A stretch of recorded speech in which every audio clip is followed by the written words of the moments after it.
Revenge on My Sister Part 2. The entire room froze. Jessica looked like she couldn't breathe. My parents looked completely confused. And Ethan was standing directly in front of me. He pulled out a small box. Not a ring. A business card. The room laughed nervously. Then Ethan said something that changed everything. "I've wanted to ask you out for years." Jessica immediately exploded. "What?" People turned. She was shaking. Ethan didn't even look at her. "I've always respected you," he told me. "You built everything yourself." Honestly, I was stunned. Jessica stormed out of the party crying. My parents followed her. And for the first time in my life, I wasn't the one left standing alone. A week later, Ethan and I had our first real date. Just two people who genuinely enjoyed each other. Meanwhile, Jessica was unraveling. She started posting cryptic messages online, blaming everyone except herself. Then came another twist. The company I'd spent years helping grow was acquired. Because I owned equity, I received a life-changing payout. The same relatives who ignored my achievements suddenly wanted career advice.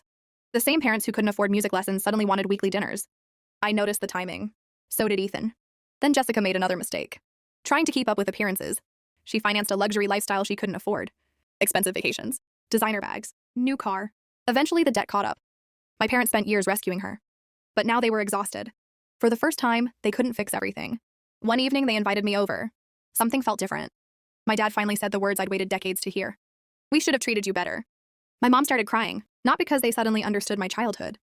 Because reality had finally arrived. The child they'd invested everything into wasn't thriving. The child they'd ignored was. I looked at them and realized something important. I didn't need revenge anymore. Life had already handled it. Still, I told them the truth. I told them how it felt watching every achievement dismissed, how every opportunity went to Jessica, how every mistake she made became someone else's responsibility. Nobody argued. Nobody defended her. For the first time ever, they listened. Months later, Ethan proposed. This time, it actually was a ring. And this time, I said yes. Jessica wasn't happy. But by then, her opinion no longer mattered. Our wedding was beautiful, simple, authentic, surrounded by people who genuinely loved us.